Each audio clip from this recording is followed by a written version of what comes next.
So welcome everyone. I'm Carolyn Eswine. I'm co-chair of the Department of Urban Planning here at UW-Milwaukee, and I'm going to start with our land acknowledgement. We acknowledge in Milwaukee that we are on traditional Potawatomi, Ho-Chunk, and Menominee homeland along the southwest shores of Michigamme, North America's largest system of freshwater lakes, where the Milwaukee, Menominee, and Kinnickinnic rivers meet, and the people of Wisconsin's sovereign Anishinaabe, Ho-Chunk, Menominee, Oneida, and Mohican nations remain present. So we always encourage you to explore some of the options where you live and gain a little more knowledge. So welcome to the Department of Urban Planning's Innovative Cities Lecture Series. As a reminder, the upcoming lectures, March 26th, will be Renewable Energy for Sustainable Cities. That's put on by Renew Wisconsin. And then looking ahead to the last one this semester will be April 30th, Impacts and Successes of Complete Street Installations in Detroit and Milwaukee. Today, we're really excited to be talking about community engaged art and how local artists and community members are making an impact as part of that process. We are joined today by Nathan Madamo. He's the Art and Public Places Director for the Arts Commission in Toledo, Ohio. And we have Deshay Aji. He's the Vice President of the Emin Group in Milwaukee and a member of Milwaukee's Bronzeville Advisory Committee. As a reminder, please put your comments or your questions into the chat, and we will save time at the end for questions. So I'll pass it to you, Nathan. Thanks for joining us. Okay. All right. Thank you, Caroline. I appreciate that. Good afternoon, everybody. My name is Nathan Madamo. I am the director of the Art and Public Places program here in the city of Toledo. It is a program that is managed by our local arts commission, which has a variety of different programming. And I'm going to just kind of give you a quick overview of how we're structured, what we do here in Toledo. And then I've got three, I think, really great examples of how community engagement could inform public art and create experiences for communities in that process that creates a sense of ownership and biography and all the great things that go along with community engagement and telling those stories. The program is funded primarily by the city of Toledo. It is a pretty traditional program, a 1% for art program, where we receive 1% of the city's capital improvement budget that's allocated each year. This past year, 2024, our budget was right around $501,000. Which varies anywhere from the 300s to 500 is about as high as we get, really. So we did have a really great budget for last year. The program was founded in 1977. It is the oldest public art program in the state of Ohio and has served as a model for the Ohio Arts Council's statewide Percent for Arts program. This program was started by local arts aficionados in Toledo that started to see public art programs pop up across the country in the 70s and really worked to create a public art program here. Some of those founding members are actually still on my Art and Public Places committee. So we have that continuation of that history. We have over 150 pieces in the city's public art collection.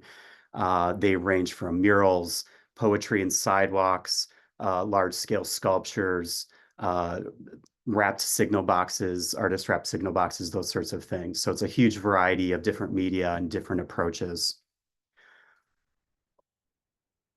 We are governed by a committee that oversees the program. It's a variety of different folks from the community. They're mayoral appointees. We have landscape architects. We have graphic designers, professors at our local universities.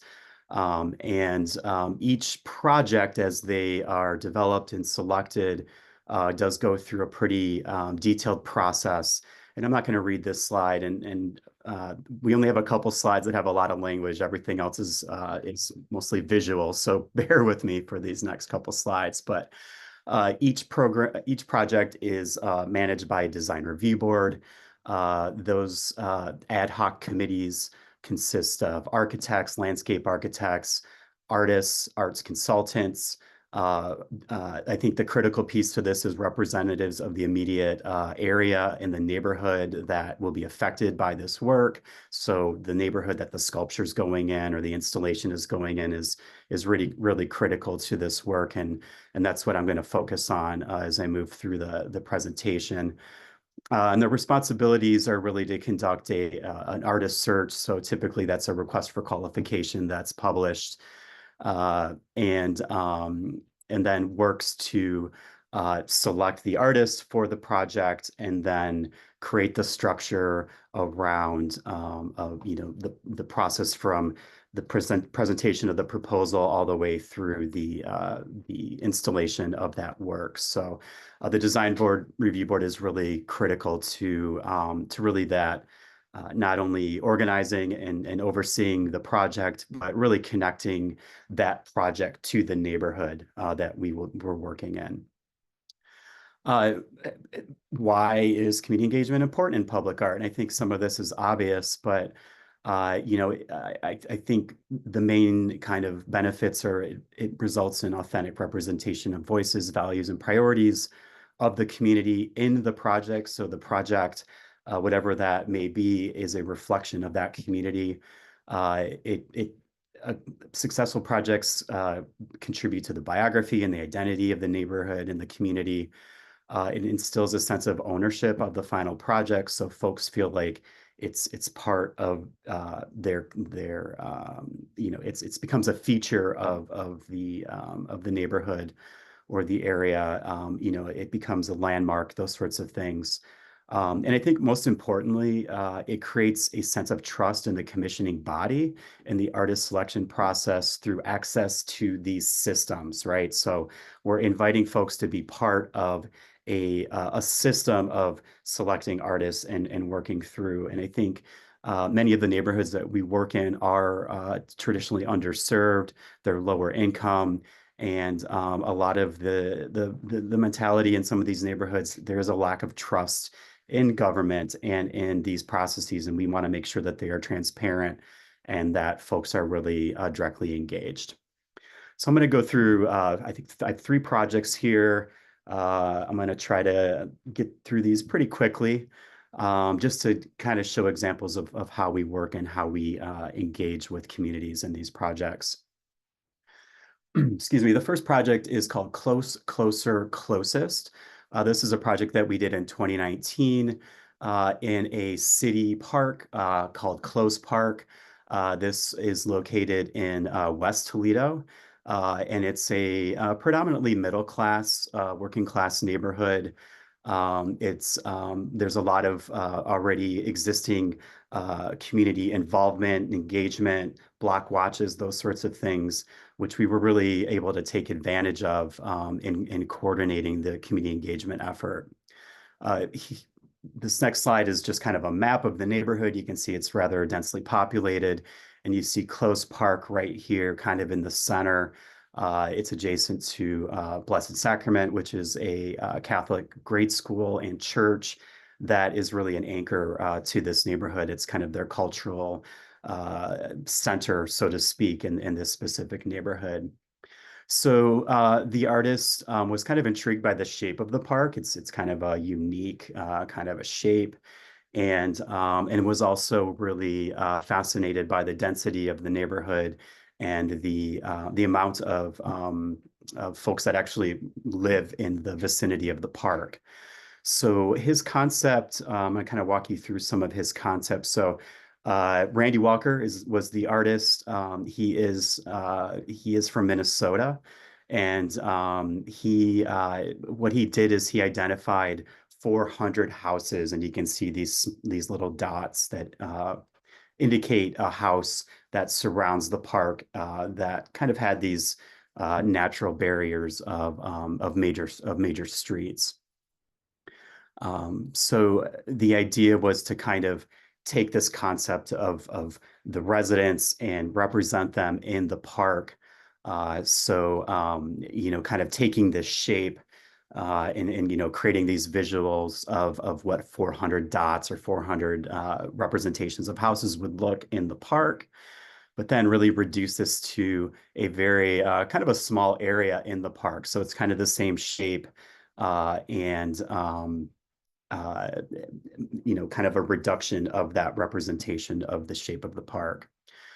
So here's an artist rendering that shows 400 different colored poles that represent each house in this landscaped area. There are some varieties of trees and other plantings, boulders, kind of features that create intentional moments of play and discovery for the youth that use this park. There is a playground that's adjacent, but this was really meant to be this wonderful kind of area of exploration. So the community engagement piece, we did a number of meetings. We did an introduction to the project where we invited the neighborhood to kind of talk about, what they understand about public art, what they'd like to see. We invited the kids of the neighborhood to do these kind of coloring and drawing exercises that were based on prompts on what they like to do in the park, what's their vision of the park, that sort of thing. And then we also had these kind of pins in a map that connect the houses. So we invited folks to put a pin in their house and directly connect that to the park. We invited folks to pick a color and a height. So the color was kind of arbitrary. The height of the pole was meant to represent somebody in that household. So really what this was doing, besides creating a fun, vibrant place for children to play, it also created a data set of the houses and the families that live in the neighborhood. Just a quick photo of the installation, which took place in November of that year, which was very snowy and quite the challenge. But here is a vision or an image of what the final installation looked like. So just really just beautiful, vibrant installation that again represents the neighborhood in almost a literal sense. And creates almost a data set of heights, but of also the community that surrounds the park. Next project I wanted to talk about is this is a project we did in 2020. It was in partnership with our local Mercy Health system, which is a hospital system here in Toledo and spread out throughout Ohio. It is the largest health system in the state of Ohio. And this project was designed, so this is the hospital's located in what's known as the Cherry Street Corridor, which is an inner city neighborhood that went through a huge renovation or of the roads, right? So there was a huge mess of different stop signs, stoplights, and so they completely rebuilt this whole area and put in roundabouts. Part of that effort also included architectural features such as brick walls and ornamental lighting and other things that came out of past community engagement efforts with the neighborhood to help to design those pieces. So we did an RFQ. We had 4 different artist teams present, and they presented proposals for the site, and ultimately picked a company called RDG, Delquist Art Studio, which they are out of Des Moines, Iowa, actually. And we were really intrigued with their approach to community engagement and how they interpret those conversations in their artwork. So this next slide is kind of showing you the entire neighborhood, right? So our site is up here in the corner. It is surrounded by to the north by a lot of industrial area.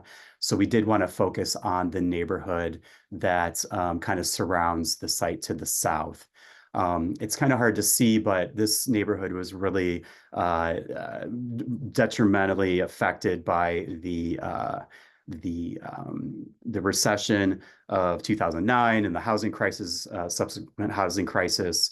And there are many vacant lots that were created as a result. There were many houses that fell into disrepair and that were ultimately torn down, creating vacant lots, which aren't necessarily bad in essence, but did really transform this neighborhood and the landscape and really what it looks like. It just affected the density.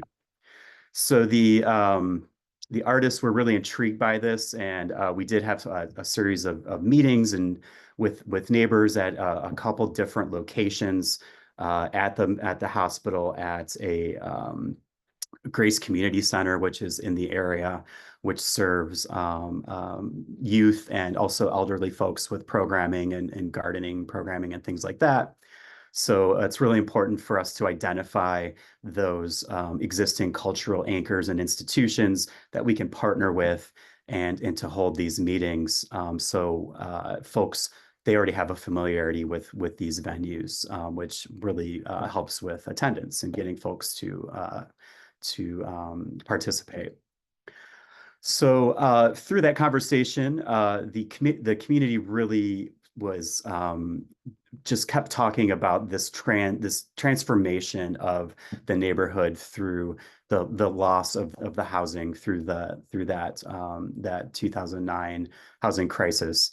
And so the artists took those conversations and started playing around with the landscape and the plats of the existing buildings, schools, hospital buildings. They're all represented in these images, and then started to break those into different pieces, ultimately leading to this really beautiful kind of totemic vessel that honors not only the past, the present, some of the challenges, but I think really creates a beacon for hope for the future of this neighborhood and the potential that this neighborhood holds.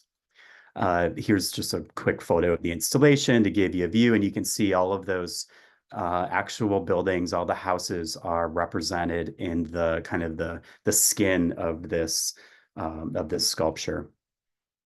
And then here's just a picture. I chose this picture because it does show, I mentioned some of that infrastructure that was also some of the architectural features that were built as a result of the road reconstruction. And it's lit at night. It's really this it's like almost like this welcoming lamp or this monument that really just celebrates the neighborhood and again the history, but also what the future looks like. Let's see, I've got about 3 or 4 more minutes here. I'm going to kind of jump to the next project.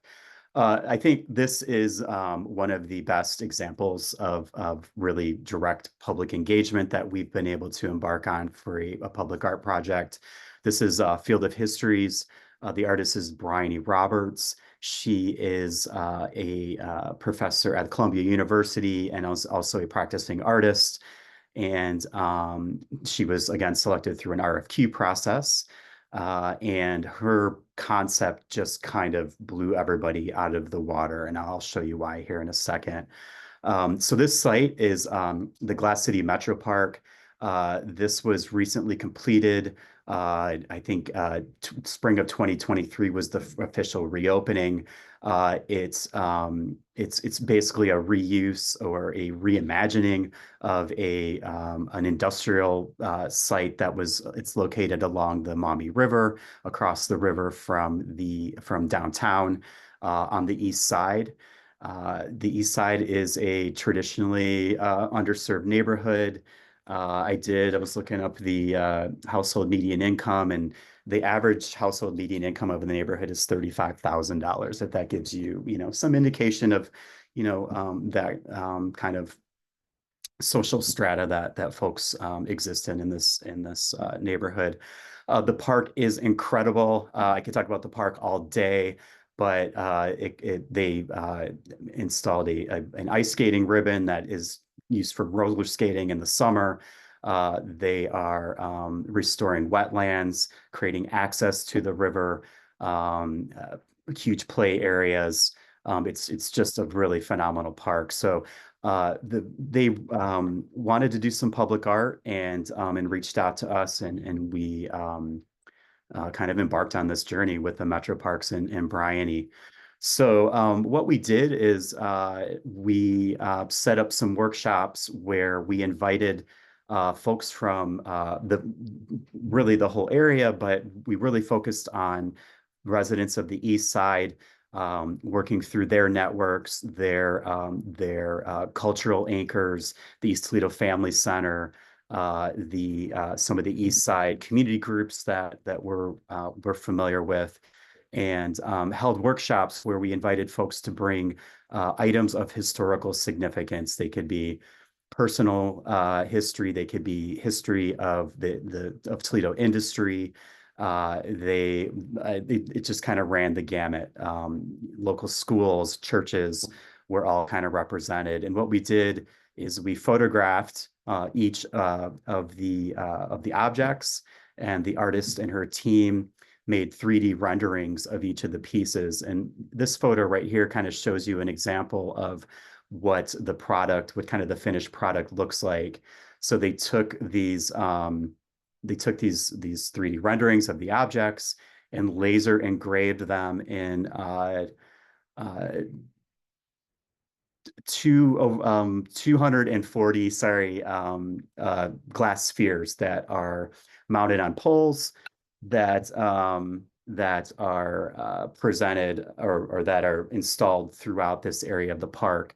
I don't have the glamour shots. This was just recently installed last year, but this gives you kind of an indication of how the poles are kind of arranged.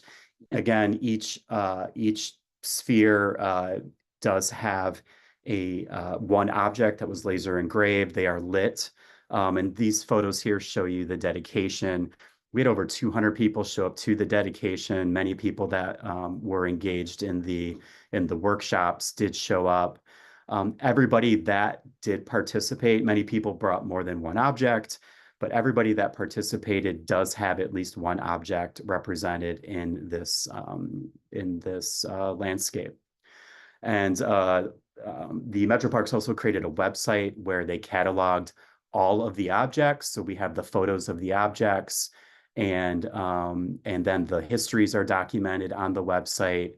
The locations are indicated, and here's a couple more details of what those look like. So again, just really a fantastic way to engage community directly, to directly represent their history, the history of our communities, of our city, the industry, the rich history of the glass industry and automotive industry that we've had in Toledo that really built this city. So I think that's my time. I'm going to leave it there. I could honestly talk about this project for an hour. It was just such an incredible experience. But I'll close it out with this last slide. Please feel free to reach out if you have any questions or want more information on these projects. If you do a search for Field of Histories, you will find that Metro Parks website that has all of the documented history pieces as well. It's a pretty easy search on that. So I am going to close it out there. Thank you so much.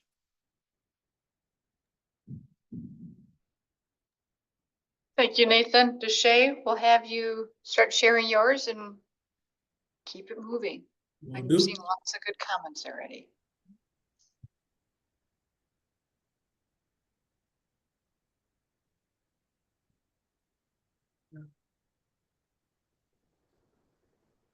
Are you able to share your screen again? Oh, sorry. It worked earlier. Yep. I will say for those of you who are on there, you have lots of different links. So Field of Histories is there. Are you able to see my screen? It's coming. There we go. All righty. Good afternoon. Glad to be here with you all today. I am Deshay Agee, and I will start with just a little bit of background about myself here. Because I think that every room that you enter into, you carry so much of your background and the role that you have in life. So I just want to share a little bit about myself and correct something. I previously served on the Bronzeville Advisory Committee, and now I have accepted a position to be on the board of the Main Street America. So I would like to share that. Other things about myself: I'm a real estate professional and entrepreneur, served both in the private sector and public sector and city government as an economic development specialist. I have a master's in construction management and an undergraduate in business administration. I'm an artist myself, a conscious hip hop MC. And an interesting piece about that is I got into real estate because I simply needed money for studio time, and found that real estate could help me to just pay for studio time, but I fell in love with it. I am a father, a husband, and a member of Prince Hall Mason. It's my fraternity.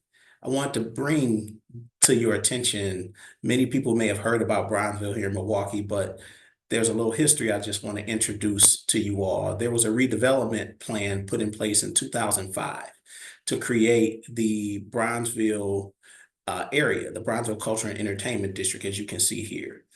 The goal was to create an attraction and be able to promote African-American arts, entertainment, and culture. You can see it highlighted here in red. Bronzeville was to be a year-round tourist destination, celebrating authentic ethnic music, art, and cuisine, adding to that gallery spaces as the district matured, along with retail opportunities and a theater. Now we look at 2025 and we fast forward from 2005 to today, and we wonder, how has that continued? What kept Bronzeville alive? Well, it started with that plan, but it evolved to other plans that I had the opportunity to work with Carolyn and University of Wisconsin-Milwaukee Community Design Solutions on a couple of efforts to ensure that development on the built environment could actually occur. All along the while, bringing the artists to the table as a part of the conversation. There was a Bronzeville area redevelopment charrette that took place in 2013. There was also a Dr. Martin Luther King Jr. Drive visioning charrette that took place in 2013, and later transit-oriented development study that took place as the effort was to ensure that the streetcar that is in Milwaukee could make it to Bronzeville. All of these are important efforts, and you can find the information at the bottom right-hand corner on the City of Milwaukee's website, where you find the planning studies. It only happens because of champions. An effort in the arts, in particular, takes those individuals who care about the arts, not just the funding side, but also those who are artists themselves, as well as policymakers. One policymaker that really has been leading the charge for Bronzeville and the arts in Milwaukee in the Bronzeville area is Alderwoman Malele Cox. She has maintained her role as a leader because she not only cares about the arts, she also may have had some artistic elements in her prior life as well as a poet. Other artists that have been champions along the way: Della Wells. Della is an artist that creates vibrant collages, pastels, drawings, dowels, and quilts. Another artist who's been involved along the way and throughout has been Brad Bernard. He's an artist and educator also, who describes his art, the purpose of it being to enlighten, educate, inspire, and entertain. He focuses on acrylic painting, oil painting, portrait paintings, and abstract paintings. In addition to the artists, we also need those who are leaders in the community. One of those leaders and champions who left a legacy is Wilford Sanders. Wilford Sanders was a mentor to me and many others, a real estate developer, and a visionary, all up until his passing. As you can see in the images here, he sat at the table, and these images are going back to 2012.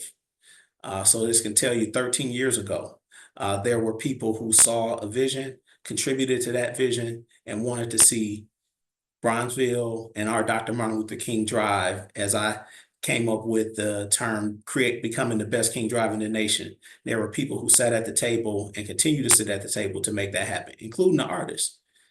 But without the media to get the word out, any effort sometimes can be a struggle. But with the media, things can really happen. We're 13 years as of 2024. This is the 14th year in 2025 that Bronzeville has been moving.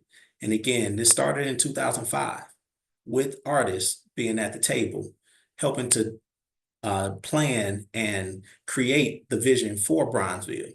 As you can see here, you'll just Google Bronzeville Art Milwaukee, and what you'll find is stories from so many media outlets, from the print to television to online to radio.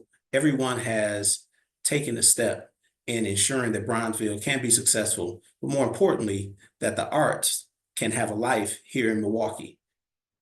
Part of that media is going to be promoting what events are taking place. As you can see here on the screen, and I'll give you just a moment as I talk through some of these events. 8 days of activities is what Bronzeville has been for now, going into its 14th year. Activities occurring throughout the day, every day of the week, not just focused on the arts in particular related to visual artists, but you'll see musicians and poets and authors and youth-led events all incorporated into Bronzeville Week.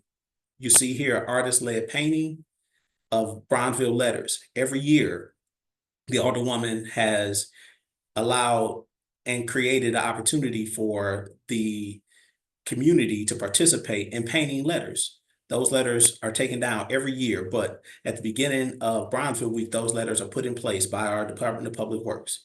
And by the end of the week, all community members who are interested, including those who are attending the Bronzeville Arts and Cultural Festival, have a chance to paint and put their mark on Bronzeville letters that particular year. Again, as you can see, there are a number of events, from trolley rides to pancakes and poetry to Bronzeville business breakfast. You know, you really have to make sure that there's a opportunity to have the local businesses become a part of this. And you'll see during the art walk, artists are inside local businesses and outside local businesses, and they can participate in the commerce side by selling that art that they have created with their talent.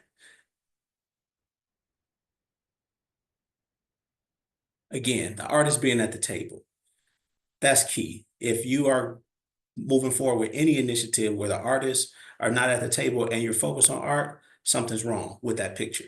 In these pictures here, you'll see artist Amara Nasaroma, one of our best artists here in Milwaukee. You'll see Dasha Kelly, a poet, leading a conversation in the lower right-hand corner. And in the upper right-hand image, you'll see Della Wells, and you'll see Munir also. Again, planning, thinking about it, contributing thoughts, and then on the other side of that, being able to participate in displaying their arts to those who are coming to support the Bronzeville and the Arts District. Go back to, it started with a plan, a vision, and that vision was not just the built environment and the artists, but it was how does it all come together? So in the middle, you'll see Bronzeville Cultural and Entertainment District. This plan goes back to my days at the Department of City Development, where I was hired in 2007 to be the Bronzeville project manager. This was a slide that I used at the time when we had no development and we were trying to get people excited and interested in Bronzeville. This image here, now you'll see all around it, the images that are in place now, the Griot Apartments and America's Black Holocaust Museum, that if you walk through the building, you will see art throughout. That was important for the developer, Melissa Allen. You'll see site number 4 is Gallery 507, newly built by the Bronzeville Center for the Arts to house events, one of which is coming up tomorrow that I'll speak about briefly. Another project that is in the ground right now being built, the apartments for the Bronzeville Creative Arts and Tech Hub. That will be a 29,000 square foot commercial space with several tenants that are focused on the arts. Again, these are all projects that you can take a look at online. Again, Gallery 507 is Bronzeville Center for the Arts, Griot Apartments, and the America's Black Holocaust Museum, and the Creative Arts and Tech Hub by Michael Arturo. I have the pleasure of serving as the owner's representative for the Bronzeville Creative Arts and Tech Hub, as well as the Gallery 507. But it's also, again, the artists. Who are the artists that are contributing? And you'll see a few here. This project, Homeworks Bronzeville, led by Vidal Hill, Sarah DeLayton, and Mikhail Floyd Pruitt. This is a project that they essentially took a city-owned home through a program called Artist Resource Collaborative Housing, got a small loan, put funding into a building, and now the artist not only lives there, but he has his gallery there, and you'll see those images here. You'll see the floor plan here as well. It's a duplex. You'll see the first floor plan, the second floor plan, and also the planning around the neighborhood. Again, the artist housing cluster participants. There are many efforts that are taking place, not just during the week, but throughout the year to ensure that artists are involved in Bronzeville. And I'm sharing these opportunities because these may be ways that you can influence the art that takes place and the artistic growth and the opportunities for artists in your own communities. The event that I spoke to is the Bronzeville Center for the Arts at Gallery 507 tomorrow. There will be an opening of the Quilting Contemporary Art, Stitching Our Stories, featuring Rosie Petrie, Carla Martin, and also Jamin Mahan. I encourage those who are local to visit. Again, this is an upcoming event, but you have to publicize it. You can't just have the event. You got to make sure that people know about it. So I want to use this opportunity to shameless plug Bronzeville Center for the Arts for this opening tomorrow and encourage those who are local to visit. And again, you can also visit their website, bcamke.org, for more information. I want to go back. Again, we're in 2025 now. In 2014, we started small. It's okay to start small and then see it grow. It's very important. You'll see the image here of a paint and sip event. And we have an artist here, Quay Ellison, who is also a local entrepreneur. She was leading a group of attendees to one of the first paint and sips.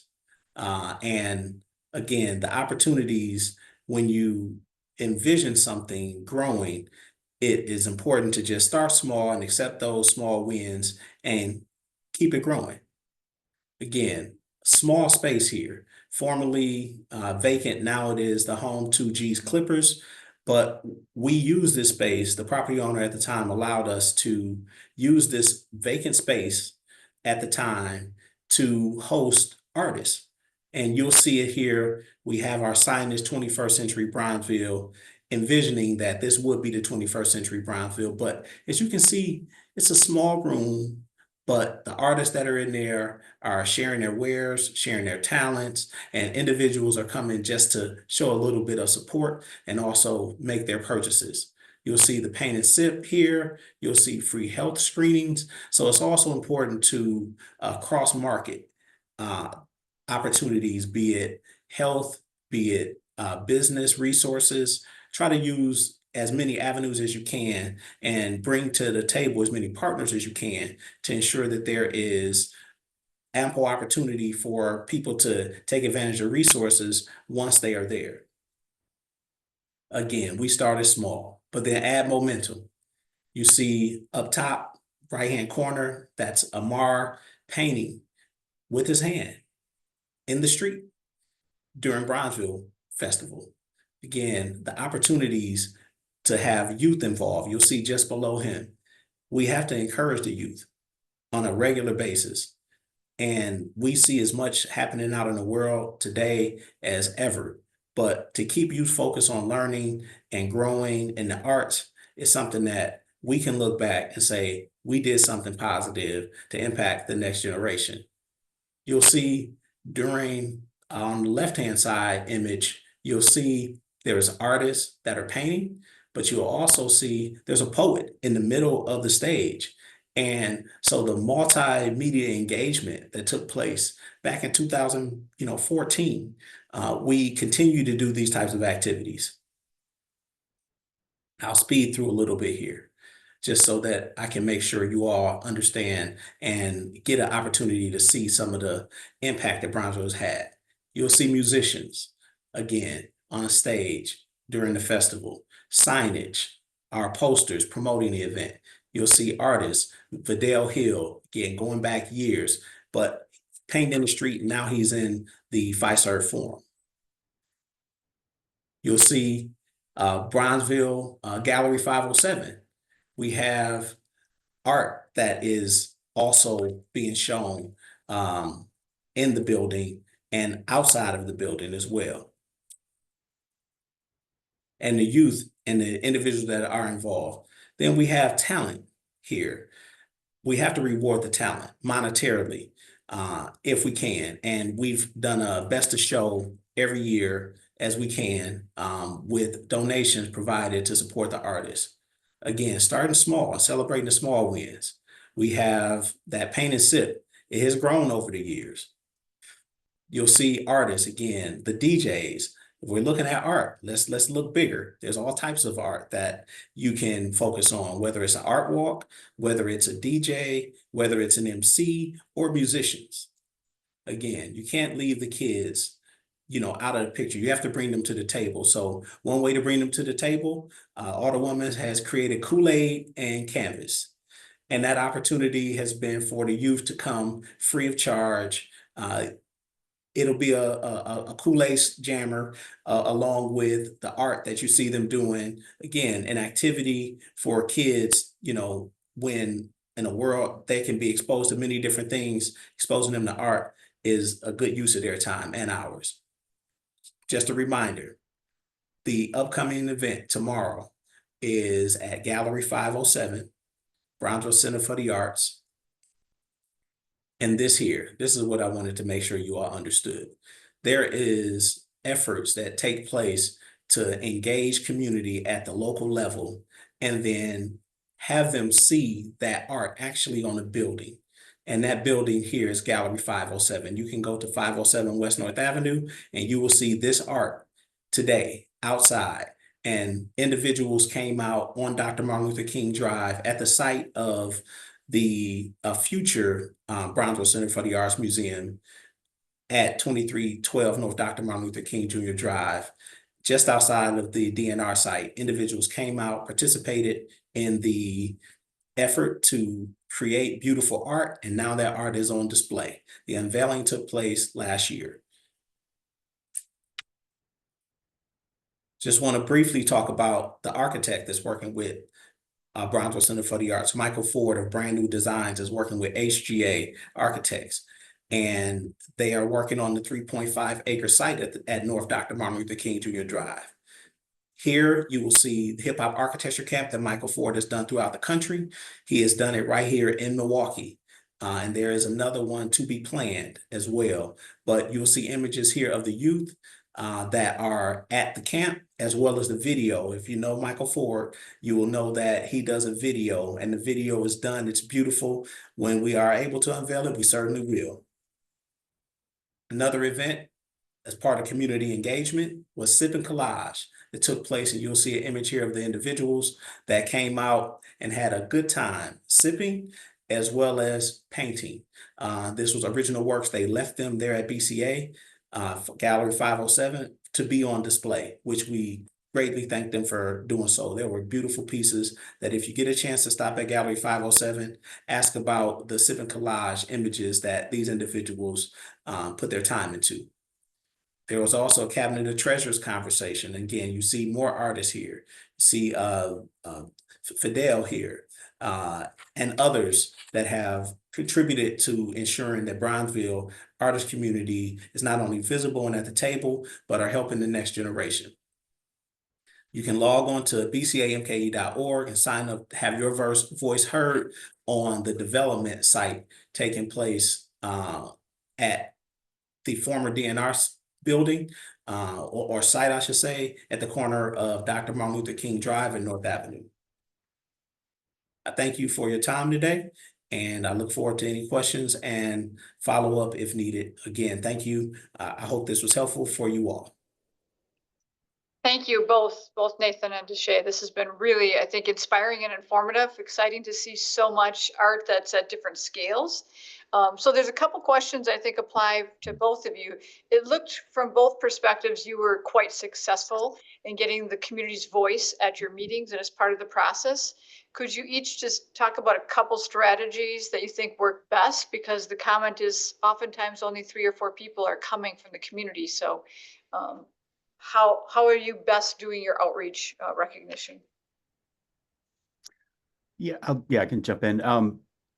They're not all tremendously successful, I will say that. It is a challenge to get folks to come out to understand why it's important, what their role is. I think the one thing that we do that really does create success in many instances is establishing relationships with those communities well in advance of any projects that are happening there. I go to many community meetings, neighborhood meetings, just to be present and to listen and to understand what's going on at that time. We do have other programming that engages with community centers, cultural centers. So I think it's really about establishing that foundation of relationships and trust prior to a project even happening. So when there is something, that is a tangible project that is, going to occur, that they at least have some background and hopefully some trust with what we're doing as an organization to go into it. So I think it's really just about establishing trusted relationships, before these projects even happen. I think before, but And I would also say- you're showing the trust. You build the trust by showing the success in the neighborhoods, which Yeah. then I think the next neighborhood believes. So Yeah, just say, what are your strategies? Yeah. I will say, look at your circle of influence. We have so far reach as individuals, but when we bring in partners and others that can help us reach our audience, that is one of the things that I found to be very successful. You can look at various means of outreach, be it email lists, be it social media, be it surveys. Look at all of the ways that you want people, and people will respond in different ways, but look at all of the ways you want to be able to get the word out. If you are simplifying it and thinking that you're going to get maximum response off of one avenue, sometimes it helps to have a partner like a business improvement district, like the alderperson, like a council member, like an organization that is supporting what you're doing, that has a larger reach than you. Sometimes it may be even a radio station or a television station, someone that is supportive of your efforts. So I would say, look at your circle of influence and try to get others involved in getting the word out so that you can achieve the goals you're trying to. Thank you. It's helpful to understand that you have to always broaden, right? Mhm. very specific for you, Nathan. There was just a comment about the Tuscarora Park in New Philadelphia. Is that something that your group is part of? No, You can all the respond to work, that separate. yeah, no, sorry, all the work that we do is, so the city funded portion is all city property. It's city, they become city It's assets. specific. We Okay. do, I mentioned, the Metro Parks project, even the Vessel, the Roundabout project. We partner with other organizations.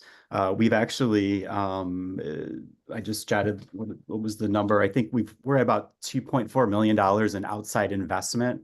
Our convention center, we've lit bridges in partnership with the Department of Transportation. We're on our second project with Metro Parks. But it's all regional, I should say, as far as that goes. And I'm gonna look that project up that was mentioned just because I'm curious. Now Yeah, we're all curious, right? yeah. Uh, sort of quick question, probably for both of you, but mostly for the outdoor installations is usually coming down to maintenance. Who's maintaining either the land around it or the actual sculptural or installation itself? Is there, painting or repairs? How are you, each of you, managing that? And probably Nathan, you have more of the outdoor installations. How do you manage that, and what's your relationship with other organizations? I would say just from my lens, if it's a artistic element on a building, generally what I found is that the artist would choose paint that will last 10 years or more. So I think it comes down to what is being used. I know we also did a public street project where the paint, was on the street for a period of time and it went away very quickly. Again, there's going to be some learning lessons, but I would say rely on the artists mostly that you're hiring to give you their best practice on that specific artistic element. Sculptures, pretty, last much longer, statues and things of that nature, without any repair needed. But I think those, painting opportunities that artists take advantage of, and then coating it, clear coating it or adding a layer of sealant to it so that it will last longer also is one thing that I know we've talked with artists about. Yeah, conservation is a huge part of what we do. We dedicate anywhere from 20 to 25% of our annual budget towards maintenance and sometimes restorations. We actually have three. I will say we have three major projects that we're working on at the moment, three major restorations. We're actually moving a large sculpture to a new site. That all comes out of our city funding, the 1% for art funding. And I really think that if you cannot maintain the existing artwork that you've been trusted with by the communities where this artwork is found, then you probably shouldn't be doing new work until you find a way to maintain the old work. I think it's critical to maintaining that trust with the community and re-engaging during those times. The one sculpture, the roundabout sculpture, was actually hit by a truck not too long ago and was pretty severely damaged. We're having that repaired and restored now, and we'll hopefully have that back in April. So it's a variety of things that happen. Cars hit things. We have a really good we don't have a lot of vandalism. We ever so often something will get tagged or something, but it's really rare. So I think that's something I think that speaks to the process and getting folks engaged and understanding why the work is there. But yeah, maintenance is it's really a huge part of what we do here. It's extremely important. And I think it has to be planned up front, so that's helpful to understand. So I Yeah. have one more question before we close out. And Blythe will put in a survey into the chat for those of you who are online to give us your feedback about today's presentation, but also give us suggestions of other topics or speakers that you would like us to consider for our planning of next fall Innovative Cities lectures. So take a look at that. And just a reminder, if you drop off, that our next one will be March 26th. We'll be learning a little bit more about sustainable communities.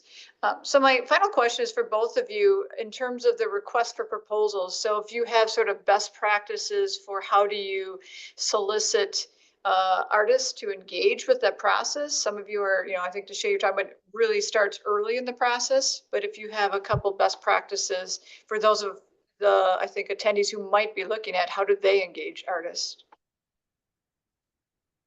Yeah, that's a really great question. So we typically start with an RFQ, which we request for qualifications, and the committee works through that and does narrow the pool down to usually about 3 artists.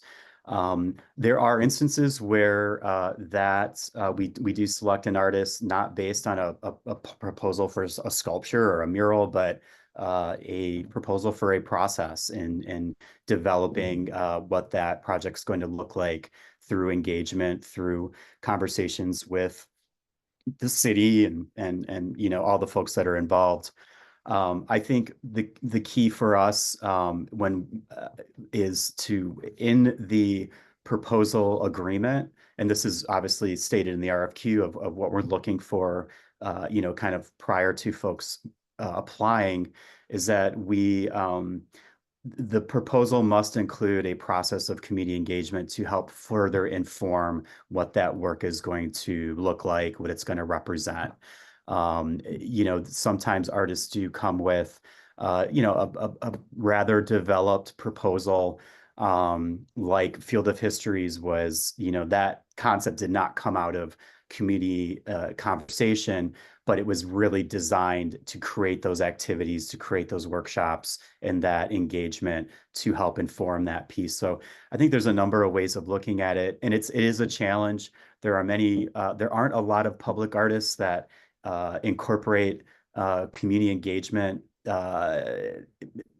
in their practice. It's not a traditional way of looking at public art, but it's something that we make sure to communicate in the RFQ, and then as we select those artists and talk through the proposals, that is a critical piece of that process. So I think there's a handful of ways of looking at it. We have a project coming up in a historically African-American neighborhood that is used to be kind of the main all the Black-owned banks and stores, and through redlining and transportation policy, unfortunate transportation policy has really had some issues, and we're looking at a pretty substantial effort there. And my goal is to hire or to commission an artist that can start from those conversations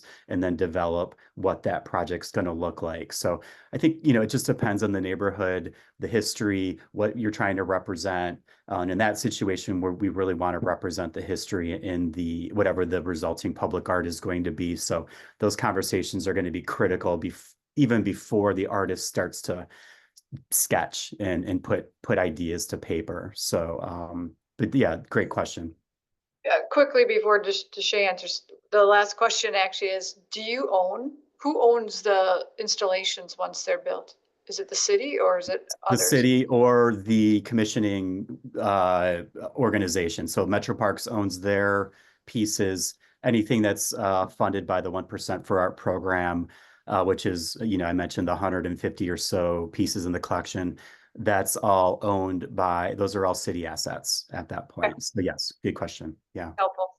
Deshay, any final thoughts on a request? Oh, you're muted. Yeah, I would echo Nathan, the RFQ, the RFI process, a request for information, request for qualifications. Sometimes it's helpful before the RFP. But I will also say, just be very careful not to ask the artist to do work before there's any, funding allocated. I think one of the things I experienced with Bronzeville early on was I received, word back from artists that, hey, you're asking us for ideas and we should get paid for that time. So that's the main thing I want to encourage you all not to take advantage of the artist in that way, because that could really sour the relationship in the future. And that's, for me, I learned that very early on in like 2007. And it helped my career in a tremendous way. I think the other thing I would say is, look at the pool of funding that's available and try to spread it as much as you can too. Because sometimes that limited funds, there may be a policy perspective or someone's perspective to say, hey, let's give that to one artist.